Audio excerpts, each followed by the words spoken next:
Welcome to Amplifyre's interview series. My name is Christian, and joining me today is the Chief Strategist at Supercharge, Balash.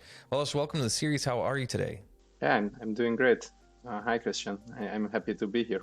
And I'm excited for today's interview, as we know that in today's digital landscape, a great vision sets the stage for a great product. But can a great vision alone guarantee success when building impactful digital products, or are there other key ingredients that are necessary? Well, a vision in itself certainly can't guarantee it. I mean, it's a necessary first step. If you get it wrong, that's like going on a hike and starting to walk into the wrong direction. You will definitely never get to your destination. So it's like a crucial first step, but really what it is just the first step. Usually, if you look at the timeline of a digital product development, formulating your vision and your strategy is a relatively small time at the beginning, and actually 95% is probably the rest of it. I mean, the entire product development journey. Also, I think it's worth to be noted that the vision part is probably the most intuitive, I dare to say, artistic part of the entire process. When I say art, of course, I mean it more like a humanistic thinking perspective. This is where you need to understand user needs. You need to understand the needs of your business. You have to find a balance, that common ground between the two that satisfies both. That will be like the core value engine of your product. If you don't get that right, you have very little chance of long and sustainable success for your digital product. So that's where your journey starts. And as it has this intuitive element to it, obviously you can do lots of research. You should do your homework. You should talk to your customers, but there will be this element of intuition, getting it right, what the market needs. So honestly, that's an element of luck.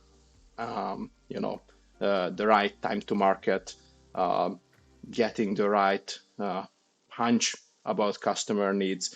So there is an element of luck, but anything that happens after, there should not be too much place for luck.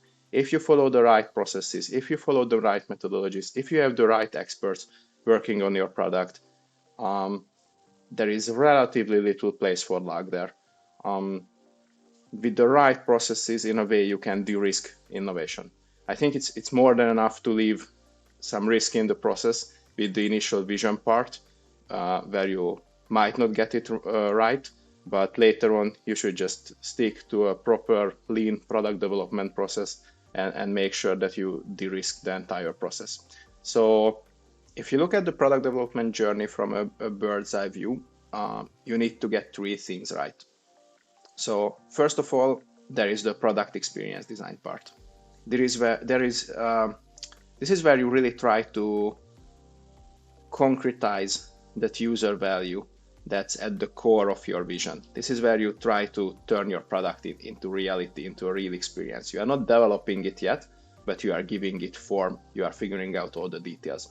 So this phase really lends itself to doing it with a kind of a free-flowing creativity without too much structure or too much analytical thinking. But in my experience, that's the best recipe for disaster. So if you do it that way, it usually results in a product without proper focus, with unfeasible features, and it's almost certain that cost and timelines will get out of hand. So that sounds like I'm suggesting that you don't need creativity during the product design phase, and that's obviously not what I do. That would be very boring, and that would end up in soulless products. You need creativity and you need lots of empathy towards your users. Designing a product, I think, is a very humanistic exercise, but with the right methodologies, you can kind of take all that creativity and you can take all that empathy and give it structure. Basically, what you do is that you fuse a very humanistic, very soft activity with scientific rigor. What that scientific rigor means, it means tracking and testing your assumptions, prioritizing your ideas according to impact, and later on, obviously, measuring their outcome, and based on your measurements, making your next decisions. So you bring this extreme intentionality into your product design work, and with that you try to reduce the role of luck. Secondly, you need to get the technology part right. So let's assume you have the best product design in the world. Now you have to figure out what's the technological solution that will make that happen. Actually, if you think about it like this, you are already doing it wrong. You don't think about what's the right tech solution after you have the product design. You need to do the two things together. That's mostly because technology became extremely sophisticated in the, let's say, last 2-3 decades. If you look at products 3 decades ago, they were very simplistic compared to the solutions that we have today.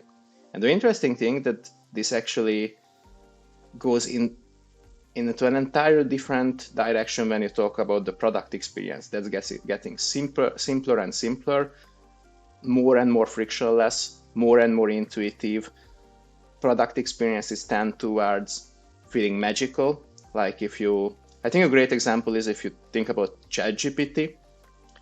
On the surface, this is the simplest experience you can have. You have one simple input field where you can communicate with the bot, and it seemingly answers back magically sophisticated things that feels almost like human. And in the background, you have the most powerful, sophisticated technological solution that you can imagine. So this is the direction where things are headed. And in order to realize something like this, design and technological planning needs to walk hand in hand. So how we do this at Supercharge, designers and engineers are sitting together.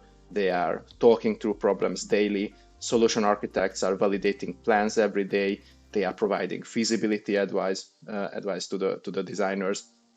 So it's really an integrated activity.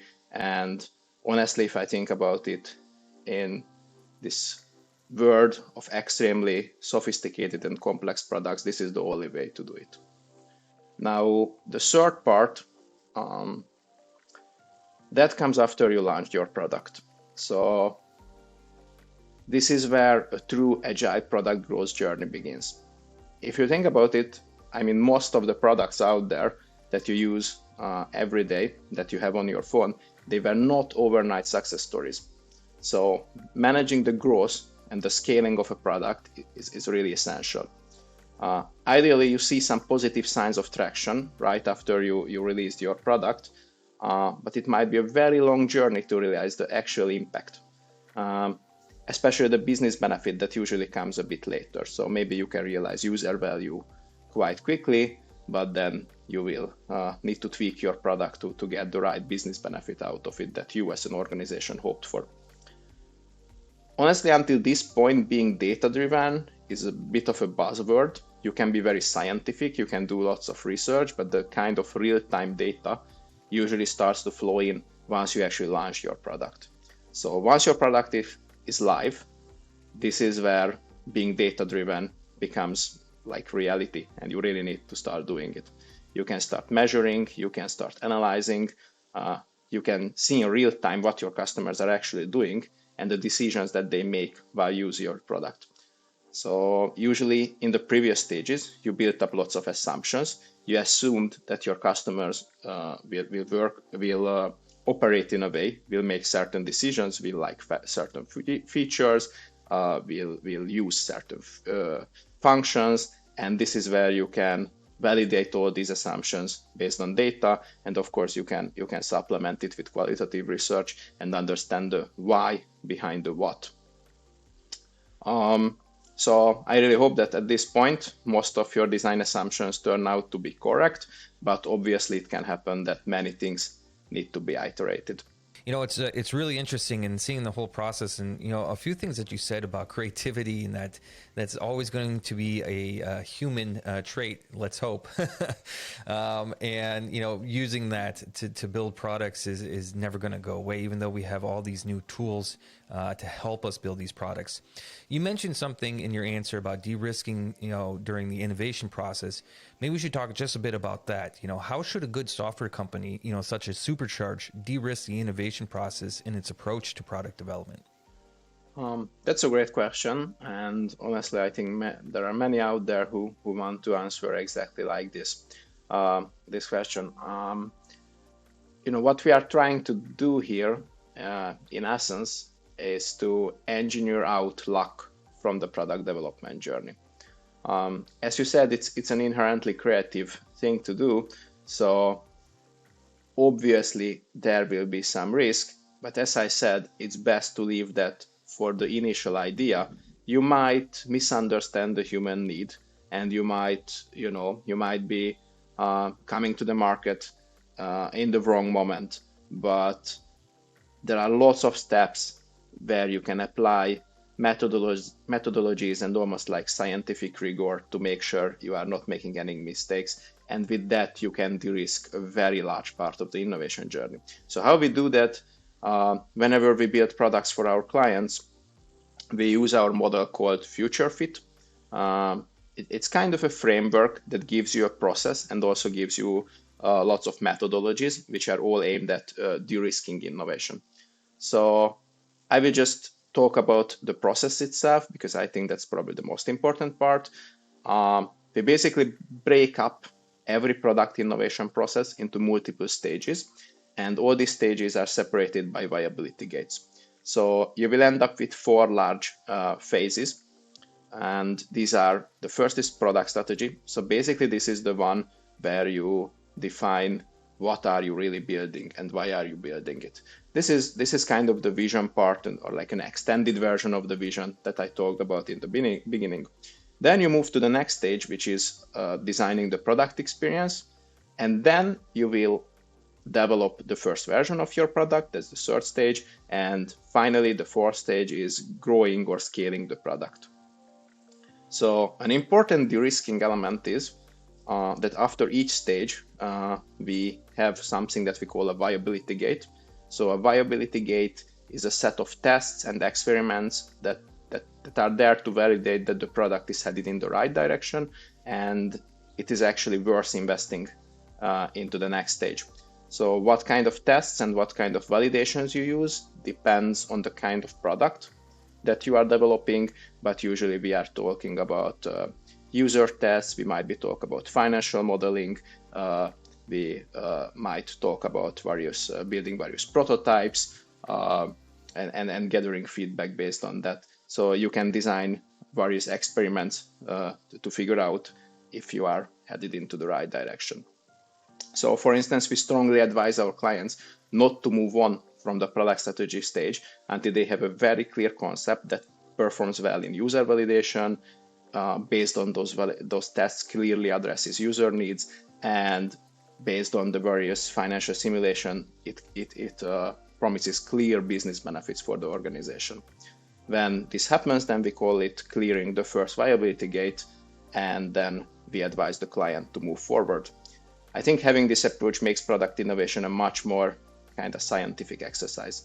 You mentioned something about in your answer about being lean, and I kind of wanted to talk just a bit more about that. What is Supercharge's philosophy and process for product development, and how does it strike a balance between building robust solutions and staying lean? So at Supercharge, we spent now more than a decade with refining our development processes. And the goal was always to fit our product development philosophy, which is creating the strongest possible impact with the least amount of investment. First of all, there are obvious things that you can do to stay lean, like using as much automation as possible and creating extremely efficient processes. And this way you will have more time to architect systems that are secure, that are scalable. So these are the typical hallmarks of robustness. Now another thing is a bit more, and it's a bit softer. A good technical solution always starts with understanding the business ambitions. So you are not building technology as a self-serving thing. You are building it to serve business needs. And in order to do that in the leanest possible way, you really have to understand what are those requirements, objectives, and goals. So what you are trying to do is that you try to find a balance between realizing a product in the leanest possible way, without building bottlenecks that would limit growth and scaling potential. And in order to understand what kind of growth and scaling plans the business have, you have to bring together engineers and business thinkers and make them have a very strong common understanding. Usually, this is how we actually do it. We make designers, engineers, and business thinkers come together, work together, and make sure that this complete alignment emerges as a result of their conversations.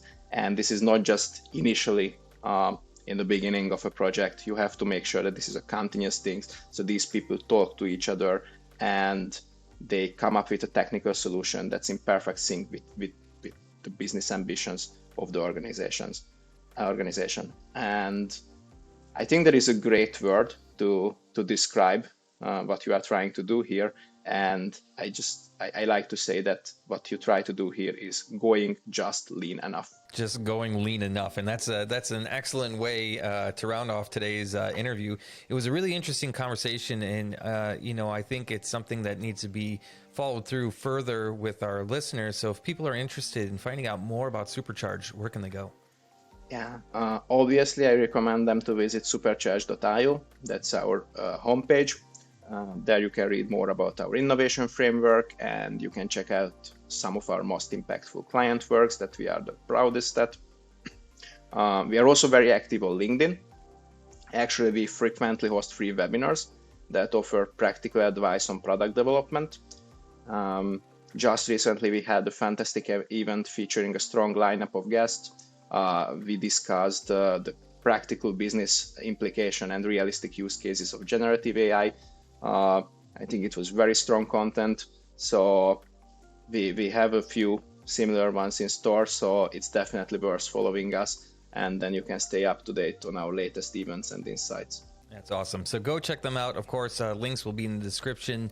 I'm a big fan of content making, obviously, and especially if you're doing content for others to learn.